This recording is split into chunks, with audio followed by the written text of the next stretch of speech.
Side Scrollers is brought to you by you. If you'd like to support the show, head over to patreon.com/sidescrollers.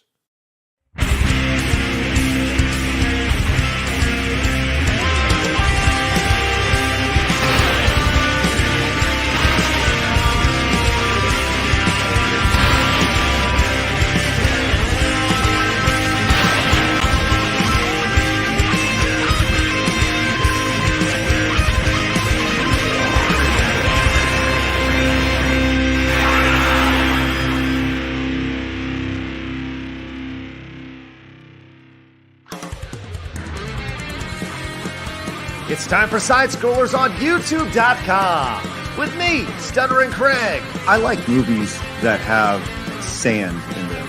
Wow. He doesn't like it in his mouth. And producer extraordinaire, Travis Key. I don't like the texture in my mouth. What?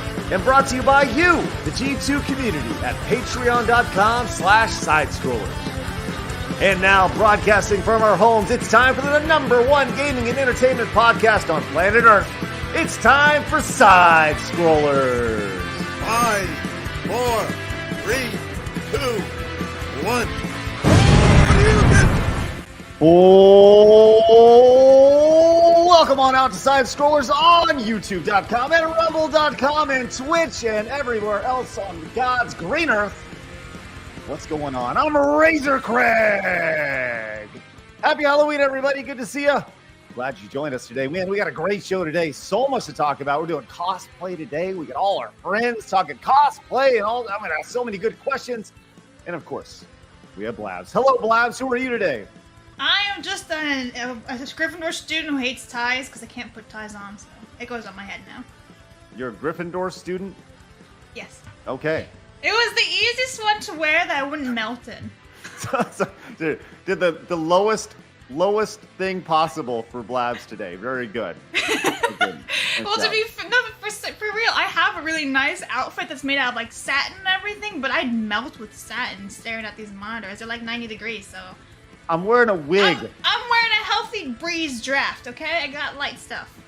Yeah, okay. It's like you're just suffering over there with a wig. We got fucking Alpha Proto over here in fucking full Ganon outfit, and you're over here complaining you gotta wear some satin or something. What the shit?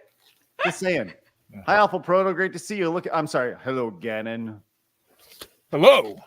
Look at you. All right. We got a lot going on today. Alpha, hang tight. Hang tight. Also joining us today, she's been on the show several times, Wicked Virtue. Hello, Wicked. Hello. Looking very spooky today. Looking very nice and spooky. sharp. God, how the hell do you guys deal with this hair? Now you know why I always wear hats. Just work it, Craig. It's fine. It's ridiculous. Maybe it's Maybelline. Unreal. It's ridiculous. You're over here with you got your sweet tongs on. You can toss a sweet salad right there. Or chop. Yeah. Or a spooky salad. Yeah. Also joining us today, Dr. Rachel. Hello, great to see you. Hi. Question, are you a legit doctor? I am a legitimate doctor as of May 2020. Let's go. Sorry. I get that question a lot. Well, I mean, I thought about just putting doctor in my name just for fun, just to see how long it would take for somebody to be like, to question it, but, you never know. Well, no matter how many times, like even if you had a PhD or an MD or something, people will still ask you like every week, are you sure you really a doctor? Did you go to school or no? Like, do you think, Yeah. I am waiting on somebody just to give me one of the doctorates, one of the fake doctorates at a school, maybe like an honorary doctorate. Yeah. Where you get the name doctor for doing nothing, for just living, but you actually worked for just it. Living. Yep. Yeah. It was 12 years in college, but I finally got there. Jeez. Well, good for you. Good for you. Congratulations. Today we're going to be talking about cosplay, which may be as equally important as being a doctor. Maybe.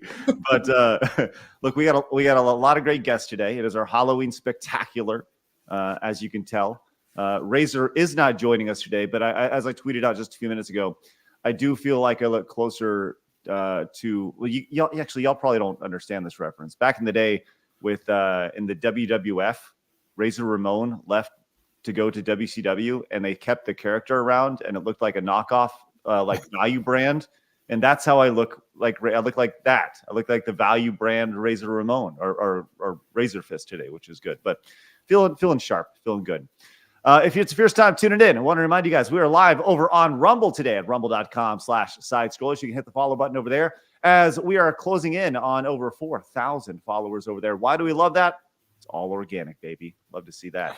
Appreciate that. We also have a Twitter account at SidescrollerPod where you can watch clips of the show and check out all the memes, which are put together by the fabulous Legion of Memers, which we fully embrace and love those folks over there. We also have an Instagram, don't we, Blabs? And we just passed 650 followers. I'm looking right at it. So thank you everybody for following us. And you should go follow us if you're not following us. We post memes and clips from the show. Yeah, you get reminded of that the show exists on a day-to-day basis, which is really important that you do that. We also just started broadcasting over on Kick, which is great. So head on over to kick.com/sidescrollers. Follow us over there. We have passed 52,000 followers over on YouTube, which is great. So if you are new, make sure you guys hit the subscribe button and join the fastest growing common sense gaming and entertainment podcast and broadcast Monday through Friday at 11 o'clock on the internet.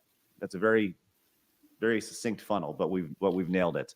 Our goal is always 300 likes. So if you're watching, hit the thumbs up button. And our goal is always 20 memberships for the show. Today I'll be playing Mega Man 7 over on the Side Scrollers Plays channel. So after the show, if you want to hang out a little bit longer, join me over there. Mega Man 7 for the first time. Have you all played Mega Man 7 before? What about you, Alpha?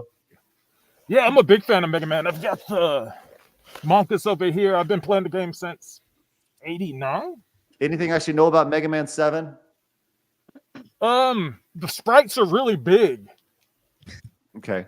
Is it bigger than my hair? It keeps getting in my Are you okay, mouth. Craig? I'm just laughing at you. You're just like... I can't deal with this. This is ridiculous. It's unreal. Have you tried putting in a ponytail? Razor doesn't have his hair in a ponytail, so I can't do it either. This is staying true to the character, right? Oh, boy. How do you deal with this hair, this nonsense? It's this ridiculous. You get upset, then you just chop it all off, and then it goes back. Yeah, true. Yeah, okay. Pretty much. I mean, I've done that in IRL, so, it's all right. But, all right, cool. So we got a lot to talk about today, but before we get into it, man, look, great support right after that as Orthodox monks came in. Blabs, read it off. You know, there are all these rumors out there that my movies are financed with Nazi gold. And what should I say? It's true, but somebody needs to do something with the money. You're the ball postal. Okay, that is a reference.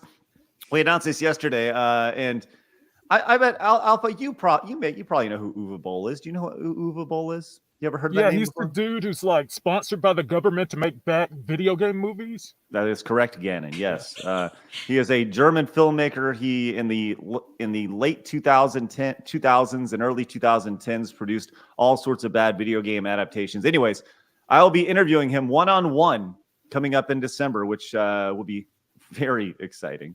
Looking forward to that. And congratulations on that, Uva, which is great. Torgo the White came in with this. Says Wicked with the Stan Lee press-on nails. Very nice. Yes. How do you know they're press-on? They could be real. Looking sharp. And Kyle came in with the $4.99. Says, why does Blabs look like Marcy from Uncle Buck? She tried to screw him, and his girlfriend walked in on him. Listen, people are saying I'm just wearing a shirt. This is an actual dress and everything with overalls, okay? Just saying. I put in more than 5 minutes of effort. It was 10 minutes. Look like 10 Marcy. whole minutes. Yeah. Marcy from Uncle Buck. Hold It's a on. lot. It is for me. Wicked knows me very well. I'm not female enough for this. I'm here trying to type this in on with these gloves on. This is ridiculous. I can't do this with these stupid gloves on. Hold on. Marcy from Uncle Buck. This is and I know exactly, ring exactly what you're talking about. Here we go, Blabs. Oh my god, this is fucking brilliant. Look at this nonsense. We need to go side by side of Blabs, and there we go. What we got? Let's go here. Here we go. Here's Blabs, right here. Look at that. Oh no. Look at Blabs looks like Marcy from Uncle Buck. Man, I should have cosplayed as her next year, right? Somebody remind me next year, okay? Fucking brutal. Oh, Kyle, you nailed it. Oh my god. Oh my That's goodness. outstanding. Give it up for Big Raj coming in with that super sticker. Thanks so much, Big Raj. That's awesome. We love super stickers. And Jeremy came in with a 5. It says only 20-year-old women dress up for Halloween. Well, welcome. I identify as a woman. We're all today. above 20. Oh man. We should probably. That's a question that I think is not talked about enough. Is what is it with girls, and specifically like college age girls and late teens, who feel like they need to dress as slutty as possible for Halloween? What is the deal with that? I don't know. You know how like in Mean Girls she's like, why are you so scary? I was that girl, like that dressed creepy. Now my friends were like running around like as bunnies and stuff. And I was like, it's Halloween. What? It's scary. Yeah, I don't know what it is. Is it just an innate like? I think it's just a phase. Okay. Yeah. Like the most They slutty I just ever did. validation. They just need like all the attention and validation for having a body, I guess. Yeah. Look, I'm here. Look, I exist. Praise me. Maybe it's like a rebellion thing, because when you're little, you're all cutesy and you dress up like a princess, And you're away and then from once home. and then you just gotta rebel a little, I You just guess. got loose. The sluttiest I think I ever did was a Playboy bunny outfit, but I was completely covered from thighs to like shoulder. Wait, you did what? I'm sorry. A Playboy bunny outfit. You did a Playboy bunny outfit, but When you I were was covered. in college. Yeah, so I wore spandex and everything. It's not like I was wearing underwear and then I had like a whole corset on. So like I was completely covered from thighs to shoulder. It's not like I was wearing a bra and like underwear. I was actually just modestly for a Playboy bunny. Modest Playboy bunny. Yes, I was a very modest yeah. Playboy bunny, but I was also like 20. It wasn't like I was a teenager. So. And you all listen, and you only read the articles too, right? You're not looking at Playboy for the pictures. You're only looking for the articles. I never owned a Playboy magazine, but you know what? I do own a Playboy bunny ornament for Christmas. It came out in like the 80s. It's a glass ornament with like a little bunny on it from Playboy. Oh my god, Playboy! Didn't Playboy go under, or didn't they like totally? Well, shift? they tried to go really really woke, and it didn't work very well, obviously. Oh well, we're gonna obviously for very obvious reasons. Yeah. All right, that's amazing. Hey, Colt came in with the 1999 super chat. Thank you so much, Colt. Says Razor, I'm glad you broke into Craig's house to do the stream today, but it's ungentlemanlike to not wear a cowboy hat today because the D-backs got their rattles kicked by the Rangers. Hope Craig is okay. Hey, Colt. That's yes, I know. I'm as Razor. I am extremely upset that the D-backs lost, and I want to let you know that I'm very excited for Craig that the Rangers did win last night. So that's very exciting. 2-1, by the way, the series. Rangers has 2 more to go. 2 more wins to go before their first World Series. I mean, 3 wins for the D-backs. Let's go. Alpha Proto, you a baseball fan? Well, my grandfather played baseball and my dad played baseball, and I didn't play baseball, but I watched them play baseball. There you go. I didn't Watched do it. a lot of baseball. Watched a lot of baseball. That's good. Your dad played baseball. That's pretty good. Well, minor leagues, and my grandfather the Negro leagues, but really, that's I played awesome. Yeah, that's crazy. That's amazing. That's very cool to hear. That's something I would love to. Man, we should. Are they still around? Your grandpa's still around? no. Oh, No. bummer. Man, I bet he told your dad all sorts of stories, though, huh? Yeah, he's like, play baseball. Play baseball, damn it. Which is good. By the way, Alpha Proto, I want to let you know, sometimes my mom texts us during the show, and she has given you a big thumbs up for your effort today, which is good. Blabs, she gave you a big thumbs down. I'm still waiting for my email, so like she can't even talk to me right now. She ghosted me like 6 months ago. My mom can talk to whoever she wants. Blabs. She ghosted me 6 months ago. It hurts. She didn't ghost you. She never whatever. You're ridiculous. She didn't even text me nothing. Well, we were supposed to be best friends. Well, once again, we can make this thing happen, okay? It's ridiculous. Look at his hair. Get out. Yeah, I know, it's ridiculous. Torgo says, also, Craig, your Razor Fist /Share mashup is good too. Hey, thanks, Torgo. Can you sing Do You Believe in Love after love? Do you believe? Oh, how's it go? Do you believe? You know what I need? I need a $100 super chat to sing that with a very and culturally insensitive accent. That's what I need to do. Oh boy, someone will do it. Oh yeah. Listen, those are the rules of the show. It's ridiculous. It is. Usually I have to do it though. You also have to do the mouth thing too, like where she's like, she always, she always like cleans her top teeth. You know what I'm talking about. Yeah. She's like licking her lips or getting the popcorn out. Yeah. Already practicing. Yeah. Saint G came in with Thriller. Man, one of the best songs ever, possibly. Thriller, perfectly timed, and times perfectly with a wonderful American motor. Oh, there it is. Done. It came in. Yeah. Oh, look at this. Wait, or CEO came in with a $100 super chat. Said done. All right, what am I singing? And which? Share. Do you Share. believe in love? You know what? Do a Jamaican accent with it. Okay, Jamaican And I'm mod. full screening you. This time it's payback, boy. Do you? Let's see. Do you believe? Let's see. I need to figure this out. As Razor Fist. As Razor Fist going into full character. All right. Razor Fist singing shares Do You Believe in Life After Love as a Jamaican. All right, here we go. Let's see. I'm trying to think. Do you believe, man? Okay. Do you believe in life after love, man? What's the next? I can feel it. I don't know the words, but I'll I say can it. feel something in the air. Isn't that wait? I That's can Phil feel Collins. Never Something mind. inside me says, Oh, I'm sorry. How's it go, Wicked Virtue? I can feel something inside me says, I really don't think you're strong enough. No. There you I go. can feel the thing inside me, man. It really says you're not strong enough, man. Let's go eat some jerk chicken now. Oh, Let's go. Wow. Great. I'm the best. That's how you do it, lads. You embrace it. You go full character. I've done it before. I just can't do the accents. Listen, man, I have to sing all the N-words. You just got share.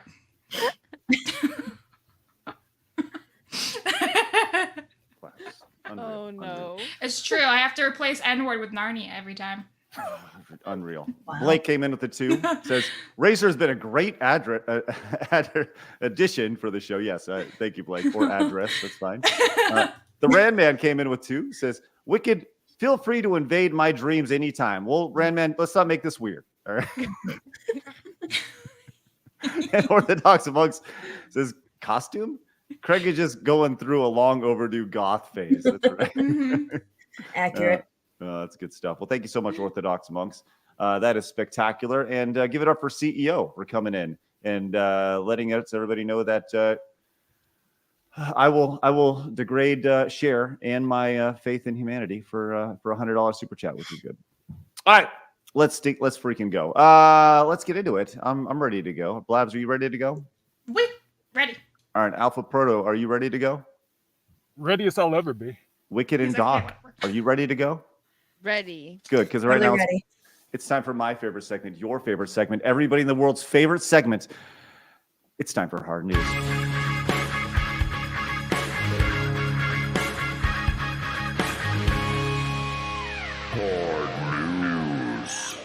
Thank you, Adam. Appreciate that. And Paul, great stuff. Okay, so here we go. We're going to get into some news today before we get into some cosplay talk. As Nintendo has dropped in a few rather obscure NES games for the Nintendo Switch Online category. Does anybody have Nintendo Switch Online besides me? Yeah, Blabs, you do? No, I do. no. No? Wicked and Doc, you do? Yeah. Yes. Yeah.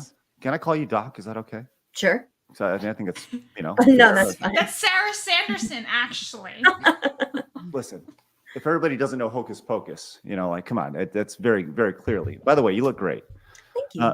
So, okay, the first game that they released, they released 3 today, and 2 of them, I think they're supposed to be tied to Halloween. I think actually all 3 of them are supposed to be tied to Halloween. But the first is 1984's Devil World. Has anybody actually heard of Devil World before? Anybody know what this No. game is? No? Mm-mm. Okay, Devil World was one of Shigeru Miyamoto, the creator of Mario, Zelda, all that stuff, first games back in the day, early NES games. After Donkey Kong, it was one of the first games, and it's now available in the US for the first time. This is a game that was released only in Japan, obviously, and there's been a lot of nods to it in like Super Smash Bros. Ultimate and stuff, but it was released, and here it is. And honestly, the game really sucks, if I'm just being totally honest with you. The game is not good, but it's a puzzle game where you play as this little green goblin guy, and you go get a key, and you bring it to this thing while the devil over here is kind of hunting you down. It's kind of like a Pac-Man style thing, with dots, and I don't know. There's a reason why you never heard of it. Yeah. The next game is called The Mysterious Marasimi Castle. I've never even heard of this thing before. But you join a young samurai apprentice called Takamura and use his sword and shuriken attacks against a swarm of enemies. And you kind of go through. It looks very classic, old school NES. Very, very old school. Has anybody heard of this game before? Nope. Neither have I. Yeah. And then we got this game, Castlevania Legends, which was released on the Game Boy back in the day from 1998. So a late 90s game. And this was kind of late in the OG Game Boy's life cycle, which this was actually regarded as a pretty okay game back in the day. But this goes back to, we got 3 games all tied to Halloween. But I think more importantly, as those who pay for this service, does anybody feel like Nintendo just kind of scraping the bottom of the barrel with these games? I don't even use mine, to be honest, though. Like, I don't pay for mine, so I just... You don't pay for your Switch Online stuff? No, mine. Johnny Arnett gave it to me. Johnny64. I have his family account. Okay. So I don't use it. Okay. Well, I don't know. I feel like Nintendo. There's a lot of great Nintendo games. Mm-hmm. That we should drink every time he fixes his hair. It drives me crazy. It's all up in my mouth. There's a lot of great Nintendo games that are out there that Nintendo has not released yet. And some of them are third-party games. Obviously, we Capcom with Mega Man and games like that could be available on the Nintendo Switch Online. But I think the thing that a lot of people are forgetting is that this is a paid service, and they promised good games out of here. Alpha Proto, are there any NES games or Game Boy games from back in the day, or even Super Nintendo games that you feel should be released on this service that we're missing out on? Have they put Castlevania X on there yet? Well, Castlevania X was that a Super Nintendo game, or was that a? I think it never came to America, but I think it was in Japan. Maybe a Super Famicom game. I don't know. That seems like a really good time because they have released some Famicom games or some Konami games. Obviously, the Castlevania here, and you would think that speaking of Castlevania, maybe maybe Castlevania 3, perhaps. Castlevania 3 is an awesome old school NES game. I'm never playing Castlevania ever again. Well, listen, nobody wants you to play Castlevania ever again. You're welcome. I'm saving you all time and rage. Let's just be very real about that. Doc, were you a fan of the old school NES games? Did you have any back in the day? I didn't actually. My first ever console was handheld. It was the Sega Game Gear. Oh, nice. That's my first one. Man, the Game Gear, the Sega Game Gear. God, I still have it too, and it still works. Sucks. But... How many? That's awesome. The Sega Game Gear. That's great stuff. Did you have any? Did you have a favorite game on the Game Gear back in the day? Well, I played a lot of Sonic. I didn't have a whole lot of games. I had maybe 4 or 5, and then later on, just played N64 with my brother a lot. But yeah, I want to say Sonic 2. Don't remember which one, but I played a lot, just trying to speed run everything through it. That was fun. I like Sonic. Yes, I know that is the game that you do like. Yes, I like Sonic. I love it. It's so fun. Well, it's fun. It's fun until it's not, right? Until you just die over and over and over again. Or drown. Yep. All right. Okay. Awesome. Well, I don't know. Just a little quick hit to start the day right there. And I would love to hear your thoughts on this chat. Are there any games that you feel should be released on the NES or the Switch Online service? Because I feel like there's a giant catalog of games, and as somebody who's played through literally every single NES game, I feel like we're getting a lot of crap. If I'm being totally honest with you, these games will not stand up, and I think there's a novelty to them. The idea that these never been released in the US, but yeah, let's be real. How much does the online plan cost? I want to Google that. It's not a whole lot. It's not a whole lot every year. I think it's only like $20-$25 a year, something like that. It's fairly affordable, but. But once again, they need to release Street Fighter. I want Street Fighter. I think Street Fighter 2 is on the Genesis portion. 2 is on the Genesis? Oh, okay. Well, yeah, and it's the Super Nintendo. I want that one. Yeah, the Genesis version was really weird. Speaking of my mom, I remember one birthday, she got me. I didn't have a Genesis, but she, like parents were stupid and they bought different consoles. Different console games. Like I had a Oh, Super yeah, Nintendo, yeah. but she bought me like a Genesis version of Street Fighter 2, which was like really sweet, but she had no idea what she was buying. So you gotta break the news to her that like, oh, I don't have this console, but she knew I wanted Street Fighter 2. So all right, that's good. So you got Shots. the game. You got that right. Yeah, which is very nice. So thanks, Mom. Speaking of shit-faced cockmaster came in with the $2. Says happy Halloween. Hey, thanks. Appreciate that. That's really sweet of you. Can you say his name again? Yeah, shit-faced cockmaster. Thank There you. it is right there. Yes, that's good. And hi, Mom. Good to see you. Ridiculous. And Orthodox Monks came in with the 5. Says, an awesome spooky game to play on the NES is Sweet Home. Next game for Blabs to play? I don't even know what Sweet Home is. Is it like Sweet Home Alabama? I don't know. No, Blabs. It's not like Sweet Home Alabama. That's a good movie. Never even heard of that game before, which is That's a good. good movie. Yeah. It's a movie, though. And Darian came in and says the original Popeye game on the NES. I think you got to deal with licensing again, which is one of those things when you deal with. I think that may be an issue with why some of these games haven't appeared on it. And listen, not to be outdone, guys. I'm sorry, but Shane Bentley over on Rumble has come in with a $100 Rumble rant, and he says.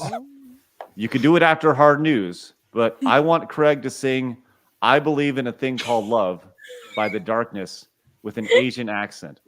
Please and thank you. What All Asian accent, though? Yeah, Asia's a big place. Yeah, I mean, let's be real specific, Shane. The most stereotypical Asian accent you could think of. Well, it's already popping into my mind. How many people I'm going to offend with this? You gotta change the R's and the L's, isn't it? What? That's offensive. What are you talking about, that's what you made me do. What? The R's and the L's gotta change. Oh my gosh, that's ridiculous. But Shane, you taught me that one. Listen, Shane, I absolutely will sing that in a little bit, and after Hard News, but before we get to Cosplay Talk. But before we do, I want to remind everybody that Wait came in with the $100 super chat. Look at it right there. Look at it. In black and white. Look at it. All right, let's pop you on the wall. And Shane, I'm going to keep you right here. You got yours here, Shane. You're going to put it right here, but I'm going to keep it right here as a reminder to make sure we get to that before the end of the show. God dang it, this hair. How does he do it? How does Razor do this? I don't even understand. All right, let's move on to our next topic for the day. Okay. So we saw the big release of the South Park Pandaverse special. Did anybody have a chance to see that? I'd actually watch it. Yep. Yeah. I did. Doc, what'd you think of it? I thought it was hilarious. I was watching it. And just so many things just like stand out, just like little jabs. It's not even like not just the whole thing about like Kathleen Kennedy and Star Wars and everything. It's even like tiny jabs that they take at companies. I was just laughing the entire time. I loved it. Wicked, did you see just the clips online, or did you get a chance to watch it? Oh no, I watched it. It was great. Yeah? I like, just like Dr. Rachel said, the little jabs were funny, but to be honest, one of the funniest parts to me was when his wife kept saying, the door needs to be fixed on the oven. He's like, I'm working on it. Like, that was so funny. Like, yeah, that's a great episode. And Cartman as Kathleen Kennedy is gonna just live rent free in my head forever. Mm-hmm. Alpha, did you get a chance to see it? Yeah, I saw it. I thought it was pretty even-handed. I mean, like, most people don't even know who Kathleen Kennedy is, so now she's a household name after that. People are just going to be yelling her name. Yeah. Well, be careful. She might be under your bed. Yeah. Make sure you check. Make sure you check.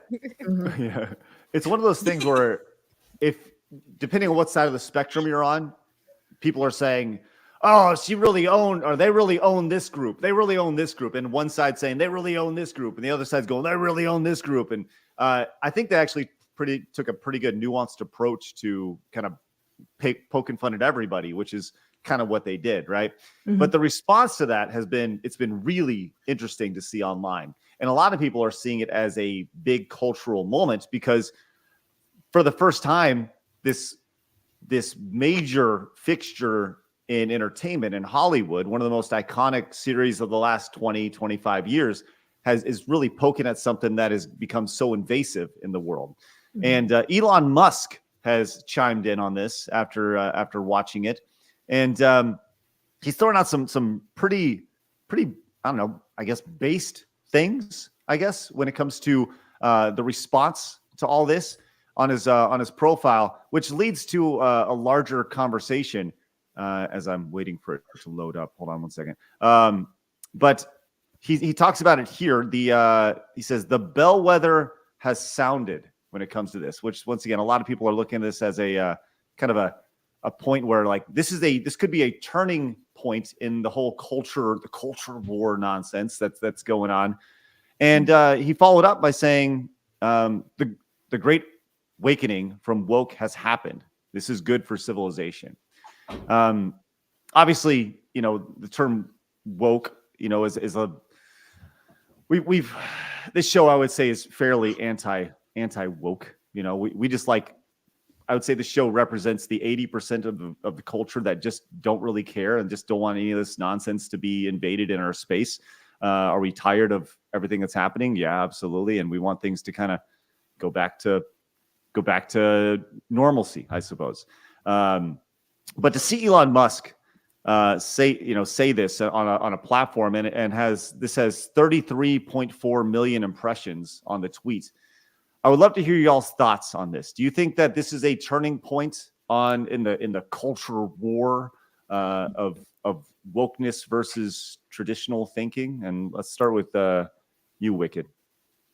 I think it will, because just like Alpha said, not everyone knows who Kathleen Kennedy is, and now people might look more into it and be like, wow, she actually kind of did mess some stuff up, because there's a lot of people that just casually watch stuff. They don't really get into the background, the social politics and all that. And it's funny because people say, oh, just common sense, but some people they just don't think about that. Not coming at them like they don't have common sense, but this issue just isn't brought up to a lot of people. And I think we talk about it as YouTubers and stuff. I think more independent creators bring the problems up, and South Park is huge. So the fact that it's being brought up on a big platform in Hollywood is going to have people talking.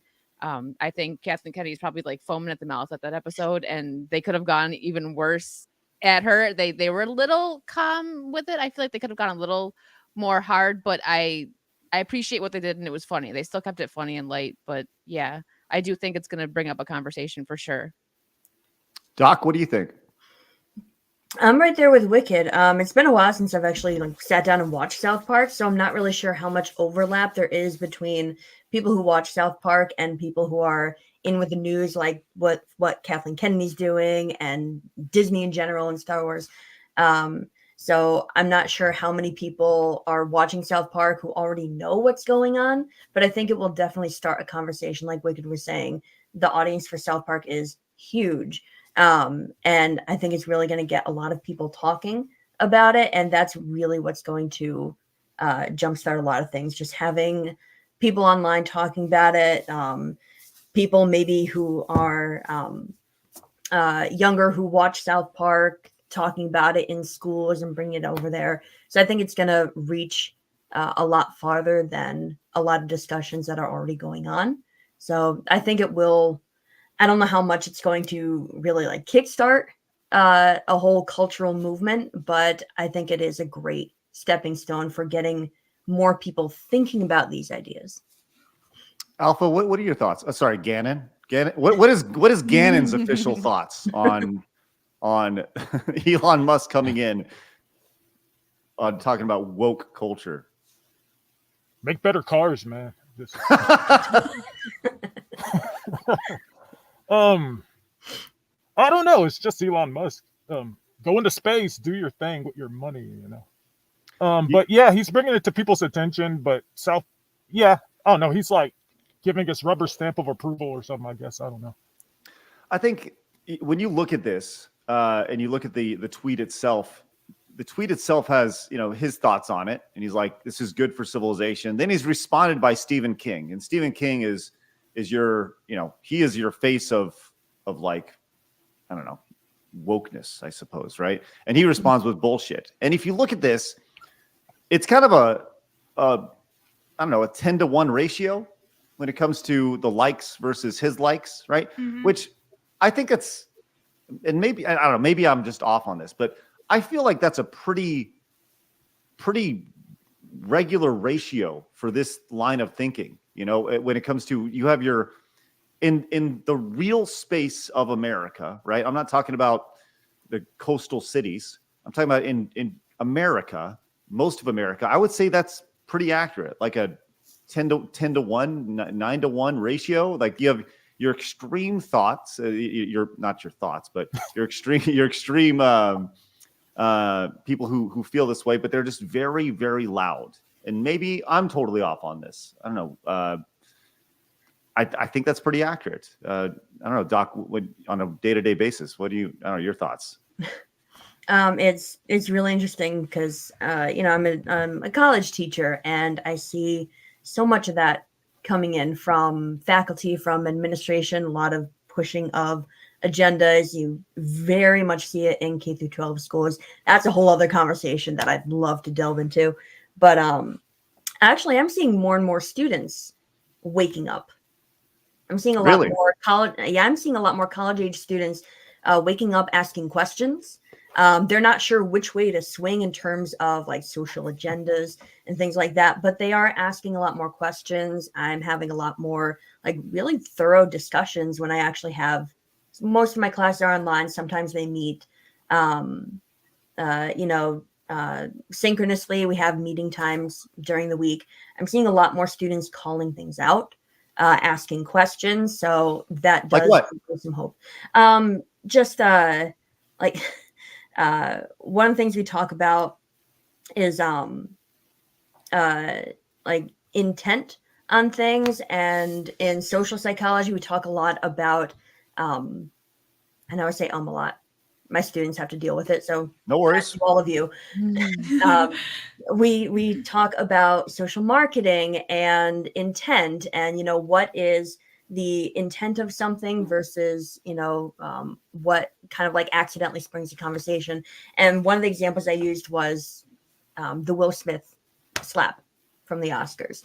And when I first talked about it, that sparked a lot of discussions, and it still does. Like a year or a year and a half later, whatever it's been, and people going in with the idea of like administrators be like, don't talk about that. It's rude. How could he do that? You can't hit somebody. And then the students are like, well, what was the intent? Did he mean to do that? Was Jada making him do it? Did he do it for attention? Were people behind the scenes kind of like egging him on to do it? Things like that. So students are asking a lot of questions, particularly about social psychology, marketing ideas, things they see in the media, looking more at sources. So I try to use those kinds of discussions to spark, well, what are reliable sources that you look at? Everyone gets their news online. How do you figure out what is reliable and what is not?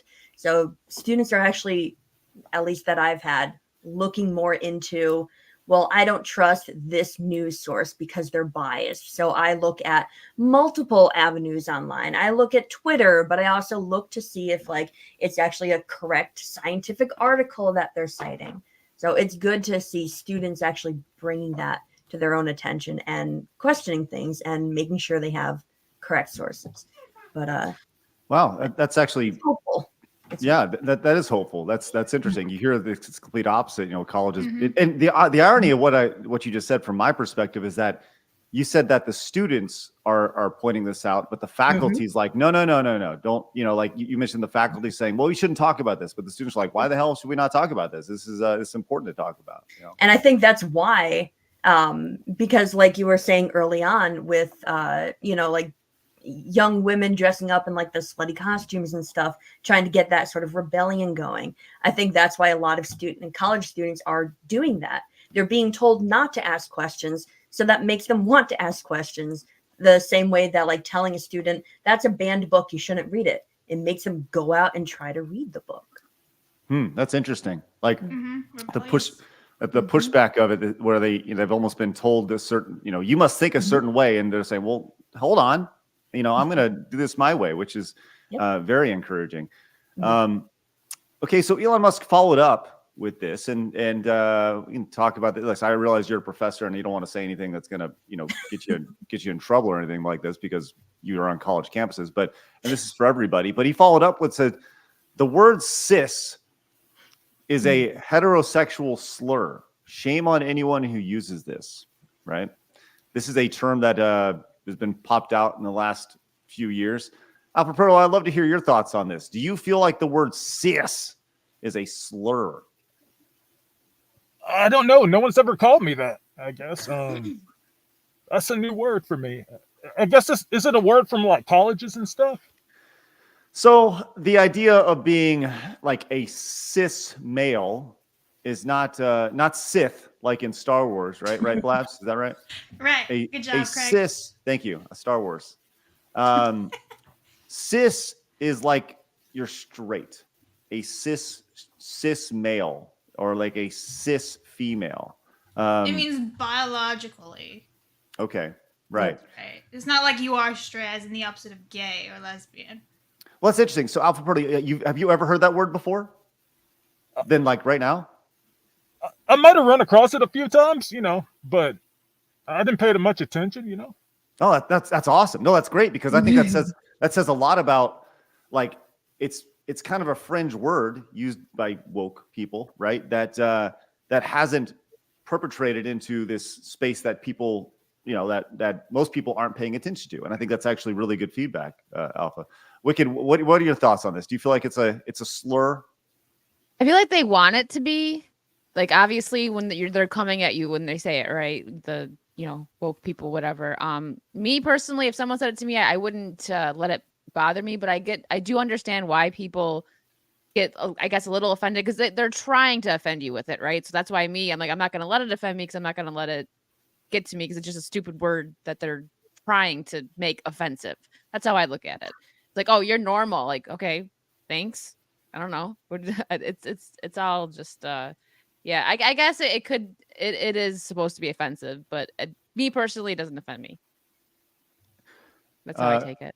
Doc, I would just say in your teachings, do you have students who are all up on this, the word cis, like their identity and all that? Oh yeah, they know a lot. They even teach me some of the new words because I can't even keep up with it. It's just like every other month there's new terms for things, and then the thing we were using like last semester is now offensive. It's really tough to keep track of it. A lot of us teachers have kind of given up. That's why we use older textbooks because we just can't keep up with all this stuff. For me personally, back to what Wicked was saying with intent, like people are trying to basically spark an argument. They're trying to start something. So if they try to use this word cis to be like intentionally offensive to you, and then if you get offended by it, it kind of reinforces their idea that, you're offended by it. It's bad to be called this thing, and you're going to get into an argument with me. Then I'm going to play whatever minority card I can throw at you to play the victim. So it's like they're trying to provoke a fight with that. So I have zero problem with the word cis, but it's just annoying. You're right. It's just. But annoying. where did it come from? Where'd the word come from? It's a great question. Like, where do all these words come from? Who the hell knows? They just kind of pop up. I don't know. And you're supposed to know it immediately that it pops up. So, all right. Let's move on to another story here. Let's go with. Would you guys like to talk about Capcom or Xbox? Capcom. Okay, Capcom it is. Sounds good. He's very excited about that. No joke. Let's do it. All right. So modding is a big thing, specifically on PC games. You take games that they get modded all the time, but Capcom is having some questions about releasing games on PC moving ahead. They're concerned about mods which, quote, violate morals, according to Capcom. So there was a recent presentation for the new Resident Evil engine that Capcom included a slide which clarified their position on PC mods. In their presentation, Capcom colored PC gaming as, quote, risky due to the ability for users to mod, edit, and cheat the game's software. The company goes far as to say PC games give a high degree of freedom, but they are also free to be tampered with, which I actually don't think is that bad of a statement. I think it's actually fairly accurate when you're actually dealing with PC games, because you don't see many games on the PlayStation 5 traditionally being modded. You know, most of the mods come from a PC side, so from the personal computer side of things. And people see the headline here about games being, Capcom about mods violating, quote, violate morals, which, then they put this like salty thumbnail with this girl using with big boobs and stuff, which I didn't really see a whole lot in here that really hit on the idea of like, modding girls. You hear about these mods of like naked Street Fighter and stuff, right? I don't necessarily think they're talking about that. I think they're more, maybe I'm totally off here, but I think they're talking about specifically like cheating when you go in and play a game on PC. But here are the different slides from the presentation. PC games give you a high degree of freedom. They're also free to be tampered with.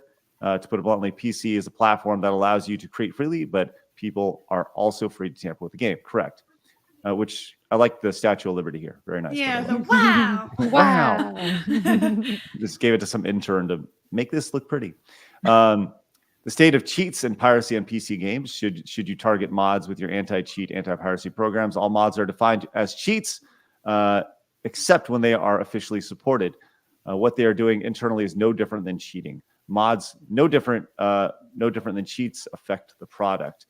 And they talk about reputational damage caused by malicious mods and workload due to malicious mods, and customers affected by buggy mods cost support time, and I think that that's really where they're going. At no point do I really see anything about your traditional what you think of as something that would hurt morals, but I don't know. It's an interesting conversation to have. I think this is more about the business side of it than it is any nudity or anything with questionable morals on here. I don't know. Do y'all play any games on PC? And have you played any modded games? Wicked and I have. Why? Yeah. Oh, I've modded quite a few games on PC. Yeah. Oh, really? Tell me more. Okay, so Left 4 Dead 2, me and Blabs went a little crazy with the mods on there, like turning the tank into Shrek, silly things like that.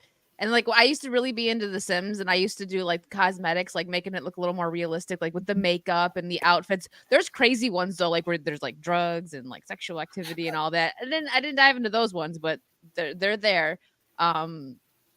Yeah, modding is fun. I get why like some people are like bothered with like when Spider-Man comes to PC. If it does, they're probably gonna mod the crap out of Mary Jane. People are going to mod the crap out of her. Make her look pretty. And Resident Evil, one of the funniest mods I've ever seen was when they made Ashley really fat, like huge, and they took Leon's shirt off, and then like she jumps on him and he explodes, like when she has to hop out the window. Stuff like that. I think it's funny. I don't know. I would disagree that when they say that mods are all cheating, because like Wicked and I will literally just change one character to another and it does not affect the gameplay. It doesn't enhance your gaming, nothing. Yeah, we literally like, what did we do? We changed one of the characters to like a freaking Naked Ray or whatever it was, some weird ass thing. We changed to a stormtrooper. Like, it doesn't affect the gameplay at all. So I don't agree where it says it's cheating. It's not. It's just making it weird. Yeah, Alpha? I don't know how modding is cheating. Like cheating's cheating. The hacking is cheating. Yeah. Modding is not. Alpha, what are your thoughts on this? Well, I've been playing Street Fighter like forever. I was in the national. I got to regionals. I saw you there. In Street Fighter 4. Let's go.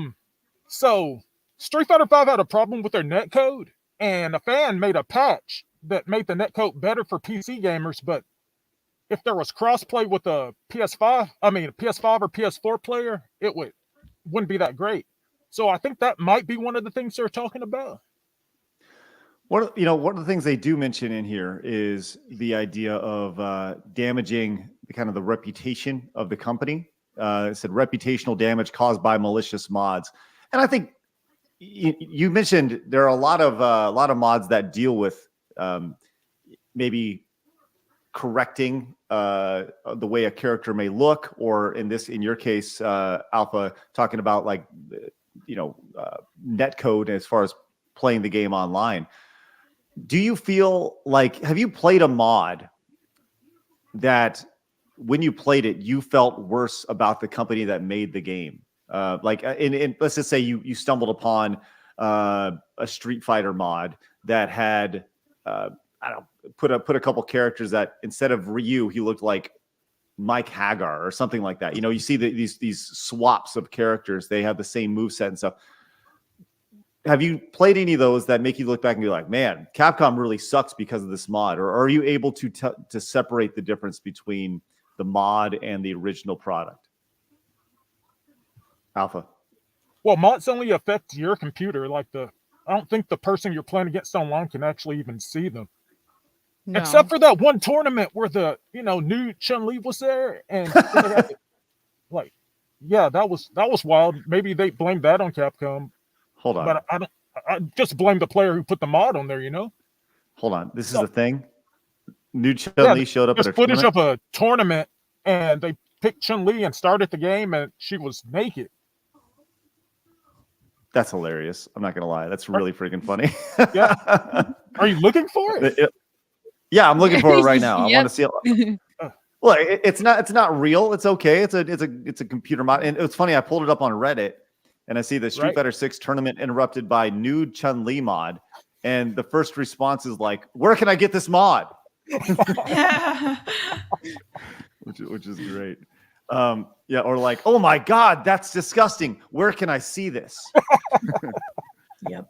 But I don't think anybody really looks at that and is like, how dare Capcom? They know that Capcom didn't put nude Chun-Li in the game, But anyways, I don't know. Doc, do you have any thoughts on Capcom putting the hammer down, or at least thinking about putting the hammer down on maybe not releasing games on PC because of mods? I think it's kind of dumb. Like all of you were saying, I think, mods are great. I don't play a lot of games, but I know a lot of people that do and have mods. And I just feel like a lot of it is aesthetic changes, and it's just to make the game more interesting for you. Whereas I think things that damage a company's reputation are like things that they post on social media, or just putting out bad games, bad stories, characters, a lot of glitches, like putting out a game before it's really ready to be released. But it sounds to me a lot like mods are actually bringing more positive attention and notice to companies and particular games. So I feel like mods are doing the exact opposite. They're bringing positive attention to Capcom and not like ruining reputations. If anything, they're just spreading the word of like, ooh, that game has like nude Chun-Li. I want to go get it. So it's bringing more attention and, if anything, positive stuff to Capcom rather than ruining a reputation. This feels very Nintendo to me, in that Nintendo would come in and they'd make a statement about it, where they've done things to where they've protected their IPs, like you saw with the tournaments this past week. Blabs, what was the story where Nintendo was putting the clamps down on the tournaments recently? Oh yeah, that was what, Thursday? Yeah, Wednesday? where they're kind of putting some clamps down on tournaments, and it's one of those things. Yeah. Do you want me to find it? Nah, that's okay. But it feels like these companies may not, as cutting edge as these companies are as far as delivering video games, they're that far behind when it comes to the social impact that these modifications and very basic things with One and step people forward, two steps back. Right. Basically. It's kind of what it feels like, for sure. All right, let's go ahead and move on. Let's go to one last quick hit before we move on to some fun stuff, talking about why you guys are here, which is the cosplay stuff and your special talents. Whereas I just threw on a wig and brought my saturation down. You guys actually look good, which is great. All right, final story. Speaking of fighting games, this is interesting, as Xbox will stop unauthorized accessories from connecting to Xbox consoles starting in November. As if you plug in like a third-party controller, you'll get an error message when using such accessories. Now, this on the surface sounds like, okay, that makes sense. You're going to get this this message here, and you're like, well, you should probably buy first-party stuff. The problem with this is that, well, there's several problems with this. Number one, this will affect accessibility consoles, accessibility features, which there's a lot of third-party accessibility controllers which allow people to play games in a way that the traditional Xbox controllers won't. Yeah, like and Sean. Number two, like Sean, what? Like Sean, he plays with the accessory controllers and all that. Oh yeah, you're talking about Sean, Handicapable Handicapable Gamer. Yeah. Yeah, handicapable. Yes. Right. So plugging in these third-party controllers, and also speaking of the fighting game community, will also pretty much ruin fighting game tournaments, as pointed out by Maximilian dude over on Twitter. He says, "Hey yo, Xbox, this is essentially a death sentence for local fighting game events run on Xbox, much less others that can't afford an arcade stick. Because you got to remember, all these arcade sticks, these are third-party peripherals when it comes to playing games on your Street Fighter or anything like that. This is a huge boon to the fighting games community. Please reconsider." And once again, going back to the accessibility feature of things, Xbox is a company that is built on accessibility and letting everybody play, but only if you use our controllers, which is very big business. Rachel, I don't know your thoughts on this. I'm also just like looking at the chat, and chat is just going off, and I really love looking at it. But they're also talking about, yes, it's definitely going to affect accessibility. It's definitely going to affect tournaments. It's going to create just like one and only demand. So all the prices are going to go up, and then you're going to have, it seems like you're almost going to have like when PlayStation 5 was released and nobody could get it. That's what's going to happen with Xbox if you can only do Xbox controllers, that like nobody's going to be able to find it. And that's going to be, nobody's going to be playing the games. All ratings are going to be going down for newer games because nobody can get it and nobody can play it. So nobody can leave a review. It's just going to be a domino negative effect for Xbox. Alpha, you said you played in the fighting game tournaments. You're playing a lot of Street Fighter and such. Do you play with on a stick? Well, I got this one right here. This controller is like left-handed. Right. I wouldn't be able to use this on Xbox. And Street Fighter 5 was exclusive to PlayStation 4, and it wasn't even on Xbox, so that shrunk the fighting game community for Xbox that generation. So now you can't even use a controller to play the game. I mean, what's the point of getting an Xbox if you play fighting games then, These are all good questions. Wheeling Through Life with Brian came in and says Xbox does have the adaptive controller. This is true. They do. They do have an adaptive controller, but is it adaptive for everybody? And specifically, when it comes to the fighting game community, that they're not playing on the adaptive controller. Does Xbox make a third-party fight stick for people? Yeah, I don't and is believe the they do. quality as good as the third-party ones? There's the whole quality control. Which ones are better? Yeah. Blake brings up a really good point. He says, "Who killed tournaments most, Nintendo or Microsoft?" Both. I think Nintendo. I think Nintendo will long term. Yeah, I think Nintendo will, but Microsoft is running into a close second right behind, which is good. All right, let's go read off some of these super chats real quick, and then I want to talk to you guys about cosplay. Well, first of all, I have to hit this one on Rumble before my tisms explode. Okay. Mayo Riot for $5 says, Spectrum, how autistic are they? So Yes. that one. How yes. And then Mayo came back in for $5 again and says, Revenge of the Sith is a great show on Rumble. I think they'd have you on, Craig. That's a show? Revenge of the Revenge Sith? of the Sith. Yeah, I believe it is. on. I mean, sure. I'll be on any show. I don't care. All right. Dude Came back and says, for $1, Japanese devs love selling tons of cosmetics for their games. Just look at Dead or Alive on Steam. Modders remove that source of revenue. And then Kratos says for $5, apparently Craig plus Razor Fist equals Howard Stern in the 90s. Also, Blabs, you shouldn't say Narnia with a hard R like that. It's Narnia. Narnia. Narnia. Okay, we're caught up. Love it. Hey, the Guilt Man came in with the $4.99. Says, "Hail, much love to all. Keep being amazing." Thanks so much, Guilt Man. Appreciate that. We're going to do our best to continue to be amazing, and we will with your support. Hey, if you guys are, before we get into cosplay stuff, do us a favor. Hit the thumbs up button. We'd really appreciate that. Thank you guys very much. And if you're new, make sure you hit the subscribe button. Jeremy Wormy says there isn't a main series Pokemon game on the digital console yet. This is true, Jeremy. Good point. I'm talking about the NES games being ported over and the Game Boy games. Goodwrench came in and says, here's to weird stuttering Kregovich and the drunk Hogwarts student. Not sure. My mom also texted me and said I look like Weird Al as well. So thank you.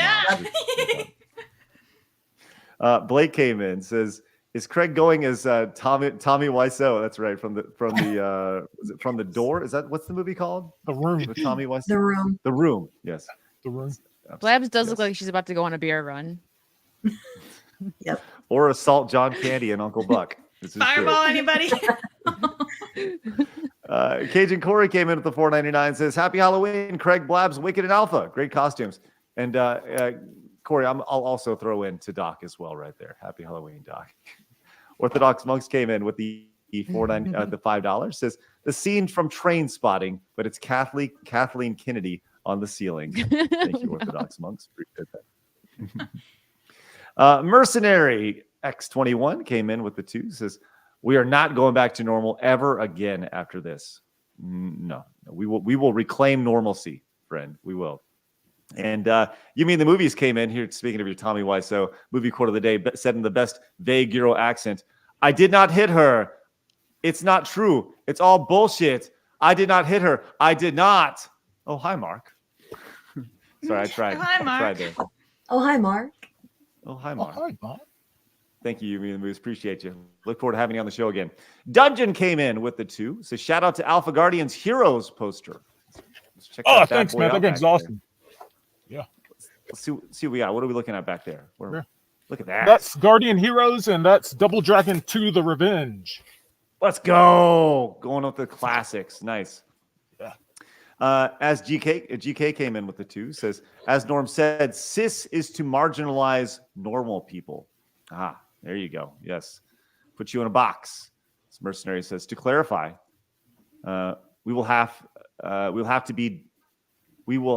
be ever vigilant for it coming." Mercenary, I'm sorry. I'm a bad reader. You can't throw, like, if you're gonna say 2, you got to spell it out, because I just can't read things at all, especially shorthand. I'm not a 12-year-old girl. He has to go to the eye doctor too. It's fine. This is all true. My sight is really bad right now. Jake came in with the 10. Says, hello, new viewer from Australia. Found this channel about a week ago. Hope y'all are well and have a great day. Jake, let's go. We are expanding rapidly. Jake, hey, let all your common sense Aussie friends know that we exist down there. Thank you very much, Jake, and we appreciate that. Thank you very much. Matthew came in. Says, Street Fighter 2 cost $74.99 when I bought it for the Super Nintendo. What was your main in Street Fighter 2? I used Guile and later Vega on Super Street Fighter 2. Mine was Chun-Li. Chun-Li is my main. Yeah, Chun-Li's my girl for sure. Mm-hmm. Alpha, who's your main in Street Fighter 2? Oh, I'm Blanca, dude. I learned how to play Blanca in Super Street Fighter 2 Turbo Remix, and then I played them in the regional tournament for 4, and it worked. You just cheese the electric shock, and you got it, man. Have you ever played DSP? Dark Side No. Phil. Okay, I'm just curious. I don't play online. Well, I'll just maybe in tournaments though. I don't know. I think we're talking about mods. I'm like, somebody made a mod of DSP in Street Fighter. I guarantee there's a DSP Street Fighter mod. I'm just saying. Desiree came in with the 5. Hi, Des. Desiree says, "Happy Halloween to my favorite nerd podcast." Let's go, Desiree. Thank you very much. Love that. Nerd. Sun says, "Ahoy, ahoy, ahoy, y'all." Thank you so much, Sun. Appreciate that. Ahoy to you. And Spoonderderg or Spooterderg says, congratulations on Craig, or should I say Grandma Winnie, for a stunning and brave transition from beloved video game commentator to old woman. Okay, that's good. The Hylian Gigolo came in with the 5. Says, sorry, Craig, you look more like Howard Stern than Razor. Also, well, listen, I don't think like Howard Stern. That's the most important thing. Says, also, have any of you tried the new RoboCop game yet? The demo is fun. I recommend. Yeah, I saw some scores on that. It's kind of like you can get between like 5s and 7s. So looks pretty fun. But what do you expect? It's looks like a fun RoboCop game. Doc, have you seen that RoboCop game that's coming out at all? I haven't, no. Oh, it looks pretty sweet. What about you, Alpha? I saw Maximilian play the demo, and that was about it. Good stuff. Kyle came in and says, doesn't Microsoft sell their hardware at a loss? I believe that's true, but because they want to get you in and sell them games. I got a couple direct donations. Once again, we're going to get into some awesome You got to cosplay sing talk. also before you do that. And this is true. This is true. I do. Sal came in and says, go. Yeah, don't let it go. I told you I'm going to do it. Sal says they're upset the fans can bypass their microtransactions and make mass improvements on their games, like Resident Evil 4 Original HD project, and adding characters to Ultimate Marvel vs. Capcom 3. I think that's a great point. And Abdulio came into the 2, says some believe that the Capcom presentation might be in response to the recent Street Fighter V tournament in which a PC version was used and the tournament forgot to turn off their new Chun-Li mod. The announcer's reaction was pretty funny. We'll need to check that out. I can't wait. I don't know if it's safe for YouTube. And Abdulio came back, says, while this is not the official reason why Nintendo is taking down Smash Bros. Tournament, there is a rabbit hole of many allegations against many Smash tournament players of sexual misconduct, especially with minors, so much so that it's a meme. Ooh, no thank you. Don't want to go down that rabbit hole. Heretic came in with the 2, says, just watched a quartering short. This woman says she wakes up 3 a.m. every morning crying due to being misgendered at work. People assume her gender is chest meat. Okay. Okay. Greatest saying, but how? Greatest saying, but how are these people getting hired? Wish that was the only work problem. Heretic. Okay. I've never heard the term chest meat before. Me neither. So thank you for. No. Has anybody heard that phrase before? Nah. No. No. Okay. Well, you can refer to me as chest meat from here on out for the remainder. No. Okay. No. Yeah, I would love to talk about that stuff, but this is that's another topic for another show. But Black Metal Gamer says SP needs to roast Biden and Hunter today. Okay, thank you very much, Black Metal Gamer. Appreciate that. Let's get into more of that some other time. And Spooterderg came in. So speaking of mods, my favorite is the OG Killing Floor. Well, thank you, Spooterderg. Greatly appreciate that. Okay, I got one more. Not Tiddums. Okay. I got one from Dude for $1. He says, this accessory ban is more for the cheaters using M+KB against controller users. I think Xbox is working with the arcade stick companies. I don't know. Okay. All right. Well, thank you guys very much for your support today. That's greatly appreciated and been awesome. So much so that now I have to sing, thanks to Shane's $100 Rumble rant. I believe in a thing called love by The Darkness in an Asian accent. So this should be really good. Blabs, if you will, please full screen me. Oh boy. All right, here we are. So Blabs, just so I'm totally clear, you would like me to change all the L's to R's? This is Yes, your please. direction, Blabs? Okay. This is your direction from last week What? that I am now enforcing on you. Okay. Ha! All right. Are you ready? Yeah. Let's see. So once again, this will be clipped by a lot of people, and Oh yeah, this it's will going on the later. socials. This will later be used in some sort of thing to try to cancel me. But hey, if I can do my best razor fist, get fucked. There we go.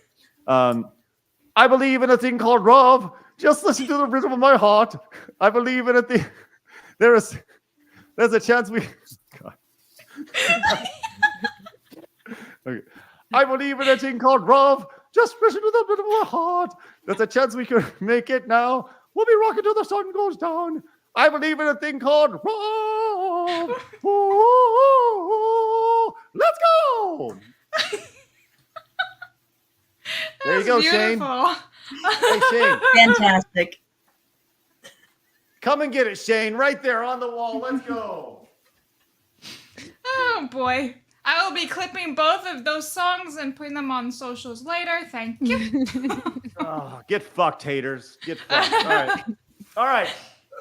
Okay, speaking of mods, let's talk about IRL mods with you guys. Okay, that's what you guys are doing. You guys are IRL modding your life. You are modding yourselves when you go out.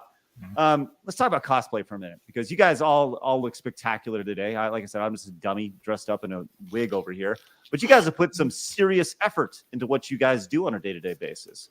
Let's go around. We'll start with Alpha, and then we'll go down to Doc, and then we'll finish up with Wicked. Talk about your inspiration, why you choose. No, first of all, let's talk about cosplay as a whole. Why do you choose to do it? What got you to gravitate towards the cosplay world? Well, I was going to conventions and seeing people in cosplay, and I was like, that's a good conversation starter. So, I decided I'd dress up as something, but, the stuff I dress up as, it's not really that appealing to most cosplayers. But I love action movies and Stan Winston movies, and I got all these DVDs on from the Stan Winston School of Character Arts on how to make costumes and creature build. And I watched that show, Heroes of Cosplay, and there was a face-off on Sci-Fi Channel, and I was really into that. So I watched that, and I'm like, I can outdo them. I can do better than that. So I started making my own stuff. Doc, what about you? I've really loved costumes since I was a kid. My family does a haunted house every year. That's why I moved to Florida like a month and a half ago, but I'm back in Connecticut right now to help out with my family's haunted house. But I've been doing that every year since I was 6. And then I just started gaining more and more nerdy friends early on in college who were telling me about these conventions. And I'm like, oh, that sounds really cool. And they're like, yeah, people dress up as characters. I'm like, what?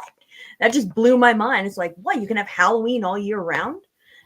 So I made like a quick Daenerys cosplay and went, and I absolutely loved it. And it just got me more into art. I've always been into art, always been into costuming.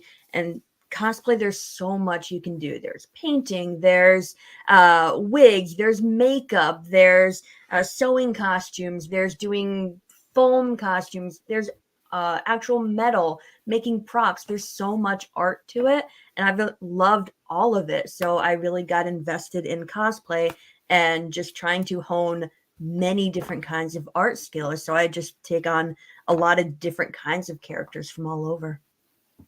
Wicked? What drew you to cosplaying? Well, as a kid, I loved Halloween, same as Rachel was just saying. Loved dressing up. And then I started going to conventions and just seeing all these intricate costumes and what these people were doing. It was amazing. So I'm like, I want to do that. So I started really small, and it just became more like, okay, I love this character, so I want to become this character, whether it's a guy or a girl, really. I mean, I do a lot of gender bent cosplays as well. And there's a lot of art to it. There's so much to it. I'm actually getting really interested in body art now, like body paints and special effects makeup. I'm starting to get more into that. It's really just, it's a lot of fun. So that's what got me into it, just loving costuming and then conventions. Is Greg there? Blabs, you're Oh, he was muted for a second. Did I leave for a second? He did. He zoned out. I'm sorry.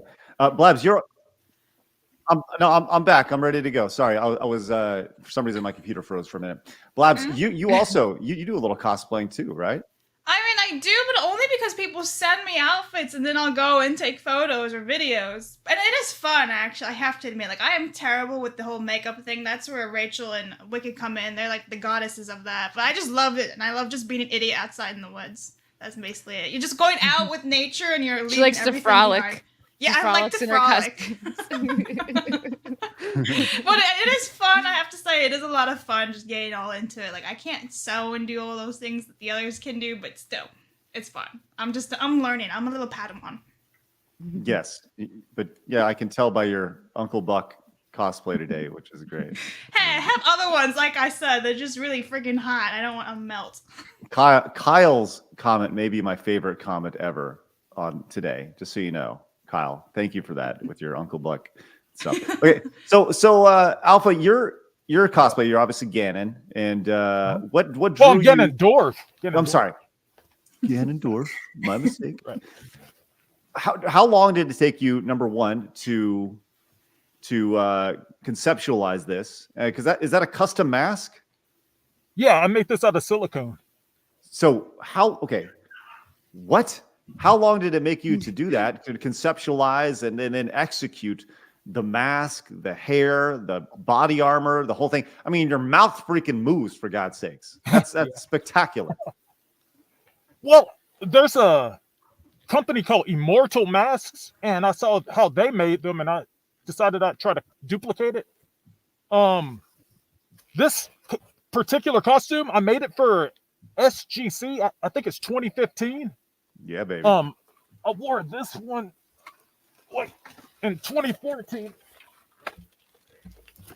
Yeah, we actually have pictures of you from back in the day. Look, so that, by the way, that's Ganon.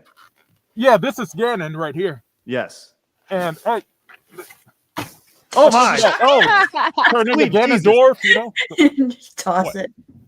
Sweet Jesus! Toss that thing around.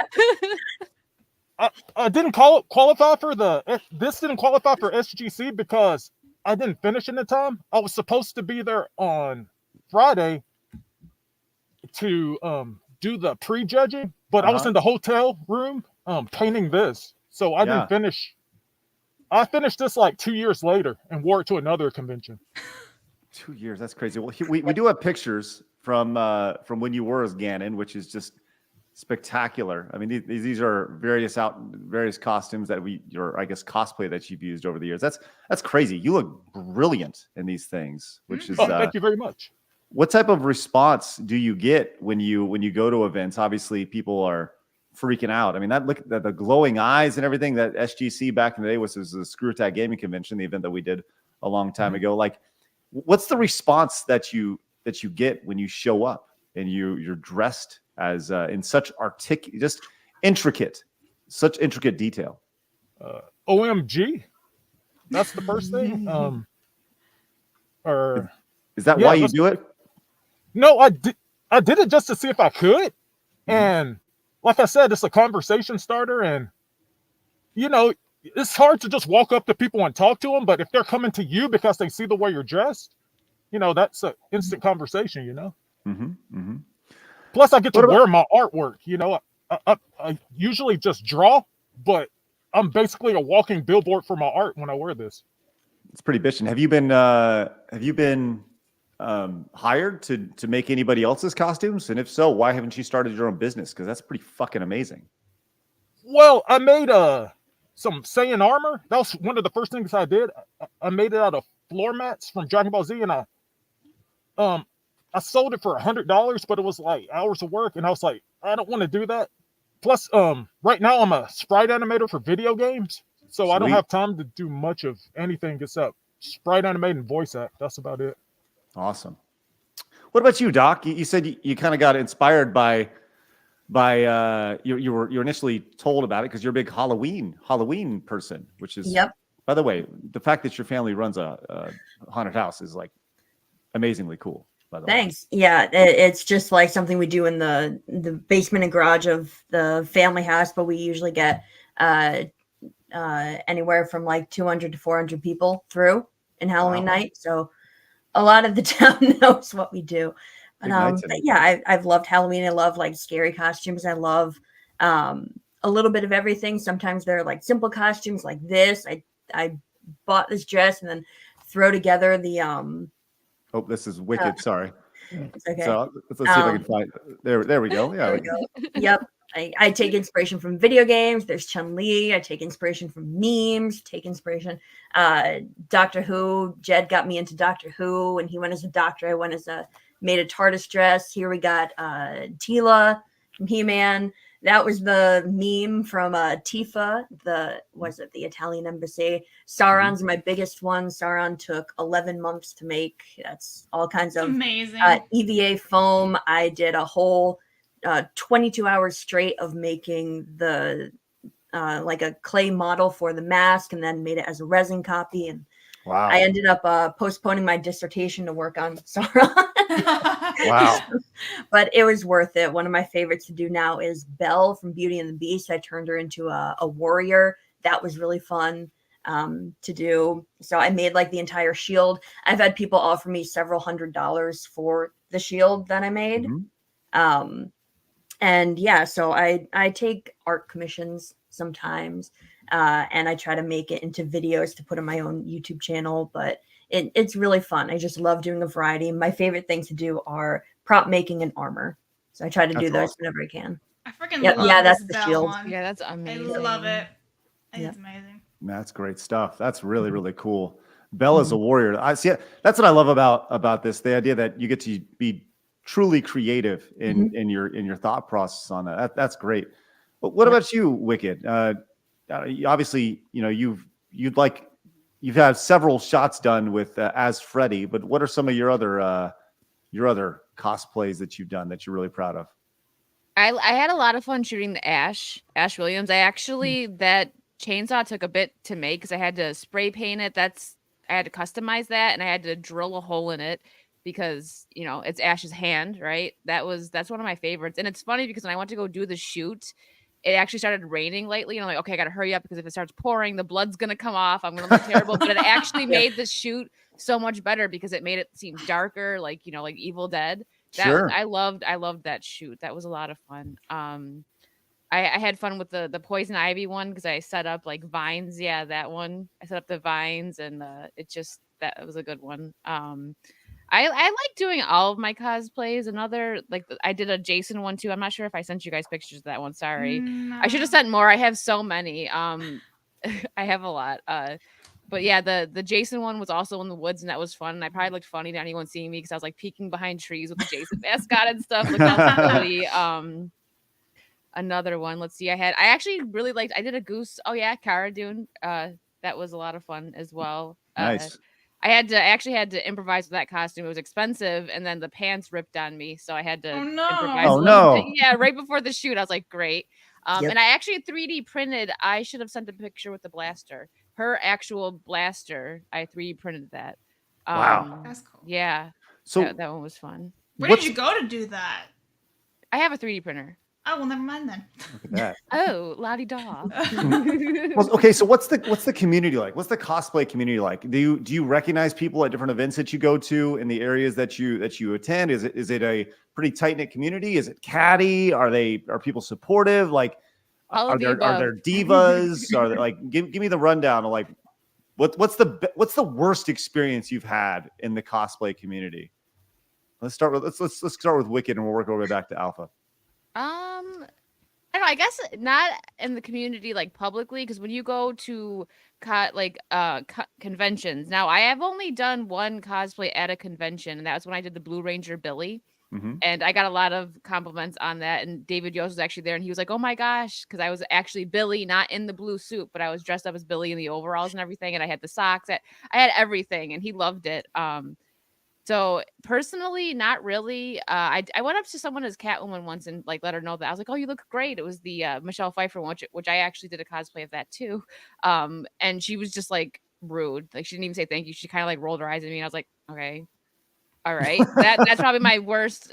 But online, a lot of people will say, like people get in the DMs when you post your cosplay pictures, or they'll be in the comments saying dumb stuff. That's where I get the bad. I mean, it's online. Everyone gets that, but that's the worst part of the community. That's why I said all of the above. But personally, no, people are usually pretty nice in person when they see you in your cosplays. But online, that's when you get the criticism and the mean people. Yep. Right. Doc, the haters. So most of it's online. You don't see it in person. No, not really. Mm-hmm. Is that right, Doc?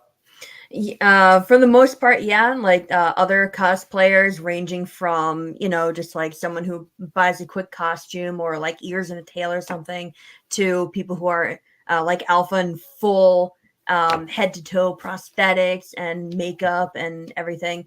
I've never had bad experiences with other cosplayers. My bad experiences like Wicked are mostly in DMs, just like, people hiding under screen names and just like, saying marry me, I want to have your kids, all that gross Oh, stuff. really? I've had 2 instances where it wasn't other cosplayers, it was just people at conventions being creepy. There's always a couple of them around. I've had 2 people grab my butt that I didn't even know. They just run up and it's like, "Ew, nice costume." Grab. Wow. So that gets really creepy. And it wasn't even like a sexy cosplay or anything. It was something like Chun-Li. It wasn't Chun-Li, it was a couple years before that, but it was just like a really easy one. I think it was a Daenerys. But for the most part, my experiences actually in costume and with other cosplayers has been really good. I love just like going to conventions and talking with other cosplayers about like, oh, how did you make that? Or where'd you get that idea? Or I love your mashup. I love those conversations. Alpha Proto, you ever had anybody grab your butt? They grabbed my tail once when I was Lizard Man, but that's Okay. about it. Which tail? I'm just kidding. Let's go. I love seeing your eyes go back and forth. I know. That's Gannon. Right. It's like what the hell? I don't know. What do you have? Pretty positive experiences. I mean, you put a lot of intricate work, a lot of time into the your cosplay there, Alpha Proto. I imagine people primarily praise your outfits, and but have you had any negative Nancy's along the way? Well, since I wasn't I'm not really part of that community. I just showed up and started going to like the contests and stuff. Like, I went to Acon 2014, I think, and I made this Lizard Man, and it's got working eyes in it. Well, I just knocked. I mean, anyway, that's pretty the eyes spectacular. That's amazing. Look at that. And I wanted to make sure my trip wasn't a waste of time, so I entered 3 contests. I entered the walk-on, and there was another video game cosplay section, and I entered that. So I was on stage, like, winning stuff all night, and people were, when I went back and looked at it online, they were like, doesn't he know he's only supposed to enter 1 contest, not 3 of them? Oh. And, but I didn't know. I'm not part of that community. How am I supposed to know? So were people upset with you? People were mad that you kept winning? Stop throwing your stuff, man. That's valuable. He's just chucking it. Damn it. Oh, no. It gives me a heart attack every time. Like, you're gonna break something. Don't do that. Like that's like, come on, that's ridiculous. You put so much time and effort into that. But Alpha, you still got us, buddy? I think he may have disconnected his headphone when he's throwing his alligator head or his lizard head. But Chat's freaking out. Like, stop it. it's ridiculous. Oh no. That's okay. Well, so I'll say that there's the wonderful side of cosplay, and just like there's in the gaming space, and then there's the girls who like dress with like nothing on, right? They go in, they do their cosplay, and they're like barely covering anything. Like, do you feel like that's cheapening the cosplay like aspect of it, or is that all fair game when it comes to like you go to let's be real, you go to these events, and sometimes there's girls that are wearing next to nothing that probably should be wearing something, right? Oh yeah. There's a lot of that, right? But at the same time, then you see these girls online and they're cosplaying, and they take cosplaying as like, I'm wearing the same colors of this character, but I'm not wearing much of this color, if you know what I'm saying. Does that, I don't know, like, I think that's the part of cosplaying that I've always looked at and been like, that's not really fair, or I guess to the work that everybody else is putting in and the thoughtfulness that's attached to it. Maybe You it's mean just like thoughtfulness someone in that'll another way. put on a yellow bikini and hold a rose and be like, I'm Belle. Something Right, like that. right. Like, Yeah. Oh yeah. does that cheapen it for y'all? I mean, it's like do what you want, but I don't look at that and think like that's Belle. You're not putting effort into it. Because I did a Belle cosplay too. I actually had it made. It's her in her blue dress. I'm sorry, I should have sent these pictures. I had the dress made by a lady in Ireland to fit me, and she took a lot of time. It was great. It was beautiful. And people put time and money into this. So when you do that, it's just like, okay. Or people that will use Photoshop and like Photoshop an outfit onto them. And it's like, there's people like, I make some of my stuff. I have done, like, I'll go get stuff and put it together. Not as much as Rachel or Alpha, a little bit, but definitely not as much as them as with the props, like the like, what is it? That's not the clay, like the foam, right? You guys use that a lot to make the shields and all that. Yep. So yeah, I've seen people, and I myself have put a lot of time into it. Like I have a Harley Quinn bat back there that I did myself for the squad Harley. I bought the bat, I had to sand it down, I painted it and did all the writing on it. That took forever. And then people, there's ones online, they're like the blow up ones, but I wanted it to be realistic. That's why I'm always going to keep that. That's the first real cosplay I ever did. I had to put everything together because it was before you could actually buy the stuff because the movie wasn't out yet. So I was looking at pictures on Google, trying to get all the pieces. So yeah, it does cheapen it. I don't really let it bother me, but I see it and I'm just like, that's, like I said, that's not Belle. Oh, you're in a bikini with a rose. Cool. That's how I look at it. Can we just all stop for a second and I just really appreciated Gannon in the upper right corner of the screen trying to plug in his headphones for the last. I think he did. Entertaining. I got him. I mean, that was spectacular. I love the idea of like Gannon sitting down at his PC, just trying to like just finagle and damn it. All right. So you talked about the cost associated with cosplaying. Yeah. Doc, what's the most that you spent on an outfit? Oh, did you lose me? Did we lose her? Oh, I think so. Or she just really pissed. She's really very good at deep Yeah. thought. She's got to think about it. What about? Let's start with you, Wicked. Okay, I'm sure Alpha. Oh, there we go. Oh, she's back. Yeah. Oh, there she is. Hi. Doc, Sorry. I just asked you. What's the most amount of money you spent on creating an outfit or a cosplay? Probably Sauron is the most expensive, but I mean, I make everything from scratch. If there's anything I need to do fabric wise, I will buy the fabric and sew it, or like find pieces from like thrift stores and work with it. But Sauron, because Sauron was actually my first ever armor build, and it was head to toe armor. Probably the realm of $500 or $600 just in like materials, but it's actually not that bad. Because I mean, I've had people offer me thousands to buy it. Wow. So if I really wanted to sell it, I would absolutely make a profit. Cool. But yeah, Awesome. probably Sauron. Wow. Alpha Proto, what about you? What's obviously time is the big currency here, right? Everybody's put a lot of time in it, but what about just the value? What's the most money you spent? I saw in the chat somebody mentioned they spent $2,000 on a single cosplay outfit, D-Day Direwolf. Is that D-Day. Has anybody reached that amount before? Alpha, have you spent $2,000 on a cosplay outfit? It's kind of hard to tell because it's spread out between like 6 months or a year, Like this armor's made out of floor mats, and this gem right here is a candle holder. It's that kind of thing. Wow. That's so like ingenious. That's awesome. Yeah. It's very, very creative, man. That's outstanding. Anyway, this mask is made out of silicone, so I had to buy a form to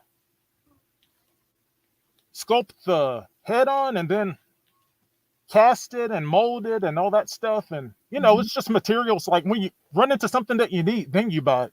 That's what I've done, Right. What about you, Wicked? The most I've ever spent is probably around 300, and that's actually, and it was my first one, was the Harley cosplay, because I had to go get all the pieces and put it together myself because the costume didn't exist. Like even right down to dyeing the sleeve. I found the Daddy's Little Monster shirt. I actually bought all the stuff to make it, and then I found one. And I was like, all right, I'm just gonna go with that. But I had to dye the sleeve, all of it, and then the bat, because that's a real Louisville Slugger, and I had to get all the stuff to make it. So the wig and everything. Yeah, that's kind of where it can get pricey for us, especially as ladies. The wigs, if you want a proper wig, they can get pricey. So like, definitely not. He's like, I know. I spent You're telling $3 me. on this. How much did you spend on that, Craig? This was the at Spirit Halloween. They gouged me today for $28. Wow. So, He went today to get a cheese. what do you? Yeah, yes, of course I did. You're lucky you got it, because usually it's just empty in there. Yep. I had to go get a new Freddy hat because I left mine back in my hometown. It's in storage, and it took me a while I had to order this on Amazon. It's pretty close to the original one, but I went to Spirit and they were out, and it was like a month ago. Well, I think all y'all are super talented folks. I mean, very talented in your own ways, obviously, which is great. I mean, are there any businesses out there that will make cosplay outfits for people? Am I using the right terminology? Yep. I found the girl that made my Belle costume. I should have sent you a picture, Blab. Sorry. She's seen it though. She loved it. She was so excited. She's in Ireland, and she makes her whole site. She makes all these beautiful, intricate dresses. And actually, I spent $150 on the Belle dress because I had to have it custom made.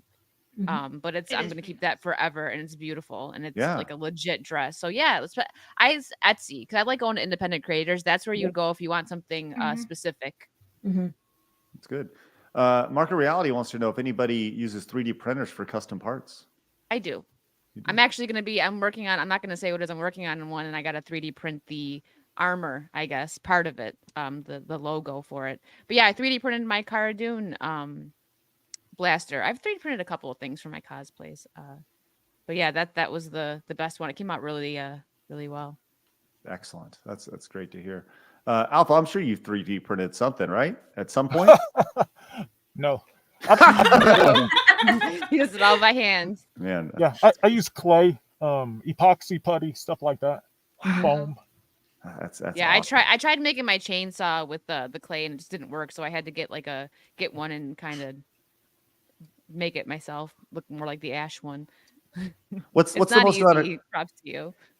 Yeah, it's insane. What's the most amount of time you guys have spent on an outfit? Obviously we talked about the actual physical currency, but what about the time commitment? Is 6 months, 9 months, like what 2 weeks? In my case, 20 minutes. In Blab's case, 2 minutes. I've spent longer than that. 10 whole minutes, Craig. Come on. Yeah. Let's go. What about you, Alpha? What's the longest you spent on is this on a day-to-day basis? If you say, let's say it's 3 months, are you working on it every day? Like, give us kind of a rundown of what the work schedule looks like. Well, for most of them, I decide on what I want like 6 months ahead. And then I try to conceptualize what I want it to look like and how it would break down. But I don't really start working on it until the last 3 months. And with these armors and stuff, I do that like the night before. And I just don't sleep. It's not a wise thing to do. That's why I wasn't able to enter the SGC contest that time, because I waited till the last minute. But accumulatively, it would probably take about 78 hours to make one for me. Wow. What about you, Doc? Spread out, Yeah, I'm the same way. I try to spread it out, although the bulk of the work is usually done the last 4 weeks before a convention. Even the Sauron one, I had a piece of it that I needed to paint the morning of a convention, painted it, threw it in my car, drove to the convention. But yeah, I mean, the most just spread out over time was Sauron. That was 11 months. Usually I try to conceptualize it between 6 months to a year in advance. The longest I've ever actually, because, different pieces will take more time. Putting together a cape can take a day, whereas making a full mask or helmet can take several weeks. The most I've ever spent on one piece was actually the Bell shield and Sauron's chainmail. So it's really tough to see because it's under everything. But Sauron has a full chainmail shirt, long sleeves, that I crafted by hand, real metal. The thing weighs about 30 to 40 pounds on top of everything there. That was 4 months. And the Bell shield, start to finish, was also 4 months. Man, the dedication y'all put into this is crazy. What about you, Wicked? For me, just a few days because I've never done anything as intricate as they have, like making armor. But if I'm painting something, you got to let it dry and maybe do another coat. Like I haven't done my Lara Croft cosplay yet, but I'm working on it. And I had to paint the guns to silver to look like hers. I had to do a couple coats. With the bat back there that I did that Harley cosplay took a couple days because again coats, and I had to take a break. She has a lot of words on that. It's a whole like ramble, and I wrote it all by hand. I had to take my time because I'm like, if I mess up, like I'm not going to redo this bat. So yeah, a few days, spread it out. But yeah, I've never done anything as intricate as them. And with the chainsaw as well, because I had to drill so my hand get in there and get a little thing so I could hold it and then paint it. So yeah, for me it's just painting. So a couple days. All right, let's finish up with this. This is something that you guys are obviously all passionate about, obviously all very good at. You obviously put Blabs to shame. Me, not so much. I look great. But no, I'm just kidding. Blabs is not going to get you beer on the beer run now, Craig. Oh, You're God. getting water. You need to chill out. But you guys all look really great and spectacular. And but as you guys have stepped into this, and Alpha, this may not necessarily be for you, as you say you're not really in the cosplay community, but would y'all recommend if someone's thinking about cosplaying for the first time, what would be the first place you would start? If someone's like, yeah, I think this is something that I'd like to be a part of, and where do you start talking to people? Do you just get it and go? Kind of walk me through that. Let's start with you, Doc. For me, it kind of depends on how much art skills you have and how much you want to learn for art. So if you really want to get into cosplay, I'd say look up reference pictures and start going to thrift stores for costume pieces that you can kind of like sew and rework a little bit. Whereas if you're not very artistic, start talking with cosplayers. I would prefer you talk with the ones that have like full outfits or they cosplay characters that you like versus the ones that are basically bikini and holding a rose, and that's Belle. But yeah, like you can find everyone on Instagram. That's really good for like talking with people, because a lot of the cosplayers that go to a lot of conventions, they do the circuits, they do a lot of competitions. A lot of the ones I've met are extremely down to earth, and they're always looking to help people out. So they can give you recommendations of like, go to Etsy. This person is really good at making wigs. This other person's really good at doing like custom costumes for like bodysuits. Like a big one I've seen is Zero Suit Samus. A lot of people like custom make that outfit. So yeah, like talk with people. Whereas, like I said, if you want to do it yourself, look at thrift stores.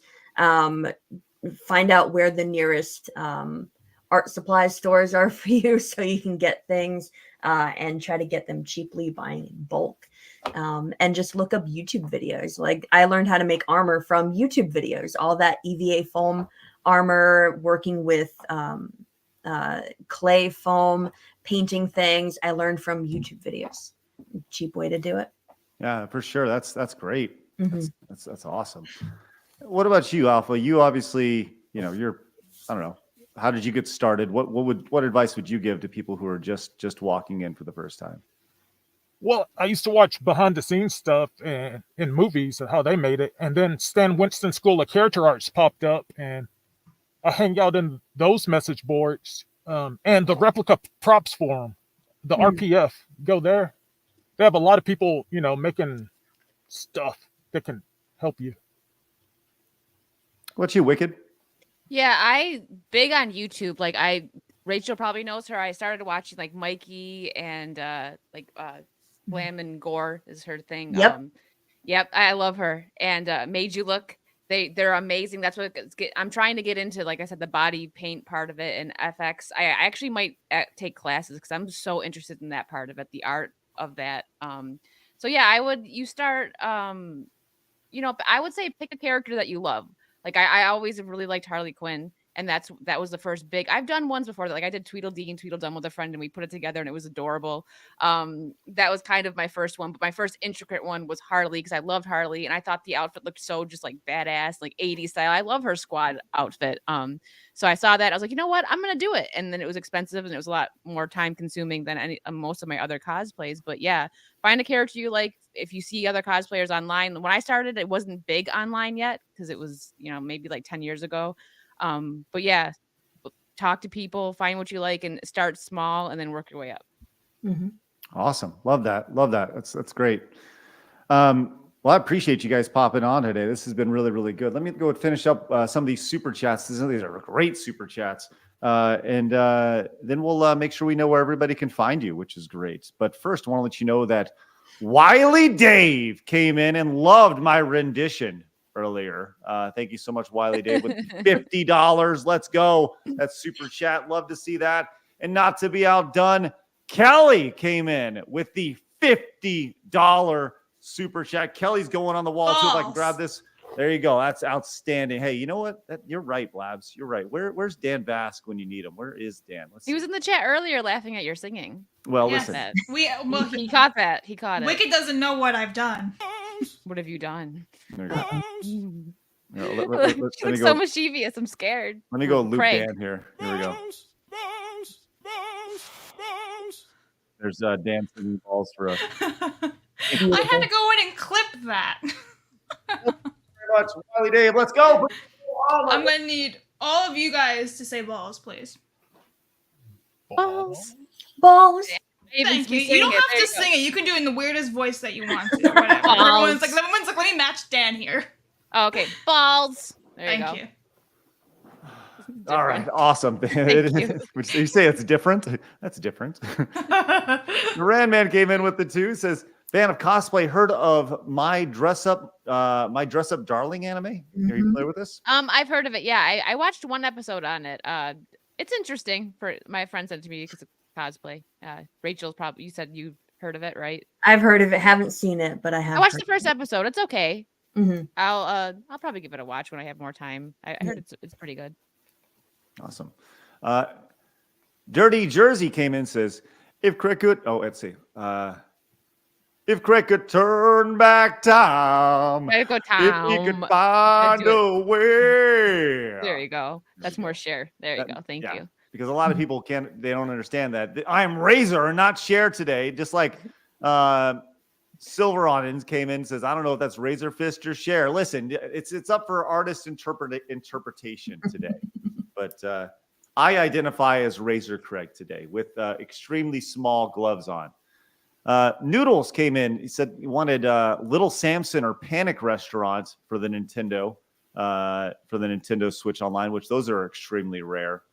And not to be outdone, just coming in right now with the $50 direct donation, Johnny the Butcher has come in. My boy, Johnny the Butcher, with a $50 direct donation. No message, just $50. And okay, man, that's awesome. Balls indeed. Let's go, Johnny. Let's keep you up on that wall. By the way, this is red. In case you can't tell, which you can't, it is red, Johnny. Thank you very much. Let's go. Put them on the wall. Let's go. Balls. Balls. All right. Balls. Let's go and wrap this up. Balls. Thank you. I have actually one more Rumble rant for you from tell me more. Kratos. For a $5, he says, are you doing anything else for Halloween? Parties, streams, or family stuff? All family stuff for me. I was going to be on Tuesday Night Main Event, but I only have so many times to hang out with your kids on Halloween, right? So I want to make sure we're doing that, which is important. Obviously super important. Y'all doing anything special for Halloween tonight? Yep. Yeah, I have some streams, and I'm going to be going to a little like Halloween festival. Awesome, Rachel. I know you're going to be doing the Halloween Scare Fest at your parents' house. Yeah, we usually start getting people lining up around like 5:30. We usually open about 6 o'clock, but right after this, I gotta head down to the basement and do last minute touch-ups, get everyone ready in costumes because it's my family and a couple of friends, a couple neighbors that come over to help scare. So make sure everyone's got their costumes ready. But yeah, that'll go from like 6 to 9-ish tonight. Man, that's awesome. That is so great. What about you, Alpha? You do anything tonight? Well, usually I just walk through the like grocery stores and shop in costume. Just That's get lit. great. That's about it. I That- love that. That's the most badass fucking thing I've ever heard in my life. I want pictures of that. Yeah, Yeah, can I you would- send us Yes, selfies and be please. like with like a carton of milk or something? Oh, like, yeah. "Ding." I want you to know there's an entire online series waiting to happen of Ganon doing just regular, normal Oh my things. god. I was gonna say I would want to make so see much that. money. You would just Yeah. put some reels up on Instagram. I would love to Oh, see yeah. that. Like you just reading like the ingredients on something at a grocery store, and like little kids walking by, like, what's Right, going Can on? right. you have to do that. I would That'd love it. be a Please. brilliant Instagram page. Yeah, for sure. Brilliant for sure. That's great. Mhm. Or like YouTube Shorts. Just a YouTube Oh, short channel yeah. full of that. Great. Marco Reality says, is that actually Howard Stern? No, I'm not Howard Stern. No, he's getting No. so mad. No. John says, Craig Share Fist. No, no. And D-Day Direwolf came into that tier 1 for 3 months. Just Hi, says D-Day. balls. You know, D-Day makes a really great cosplay of, what is it, from Game of Thrones? What's his Jon face's Snow. name? Jon Snow, there you go. Mhm. Mm. Well, that's excellent to hear. Okay, Blabs. Well, I'll tell you. I was gonna say, do we have their links to everywhere? in the Yeah, I description? have, they have commands on YouTube and Twitch, and I have their links ready to go in the descriptions once we're ending. I'll throw them all in there. Awesome. Well, everyone, go check out their channels. Go check out their social media, and make sure you give them all a follow. Look at him drinking out of that I cup. Right. Look freaking love that. Yep. at Gannon drinking Gotta out of. find a way. Stay hydrated. Greatest thing I've ever seen in my life. We have a thumbnail. There we go. Yeah, screenshot that, everybody. Got it. Screenshot it. Put it on the internet. Hold on. Got Let's get that without. Let's take off your banner. Hold on. We gotta That's make refreshing. refreshing. That's great. Well, thank you for that. That's wonderful. All right. Wicked, thank you very much for your time. Doc, I want you to have an excellent time tonight, scaring the shit out of little kids. Oh, I will. Alpha, I appreciate your hard work and your dedication to your craft. And Balls, I want you Balls. Blabs, New name. Balls Blabs. Balls. Big Balls Blabs. Blabs, I want you to have an excellent Halloween as well tonight. Which is Thanks. good. We'll be playing some Dead by Daylight Which on is- Kick. Oh, wonderful. Good for you. You grown ass adult. Thank you. Appreciate everybody's support today. Everyone hit the thumbs up button on your way out. If you are new, make sure you guys hit the subscribe button. And I'll be playing Mega Man 7 over on the Side Scrollers Plays channel. So make sure you guys join me over there. It's going to be my first time playing Mega Man 7. So should be super fun. But with that said, I want everyone to have a great day. Once again, go subscribe and check out all these wonderful people's social media channels. You guys have a safe Halloween tonight. And most importantly, remember, people are going to try to keep you down. Don't let them. You guys got a goal. Go get it. Let me get this hair out of my face. And God fucking speed.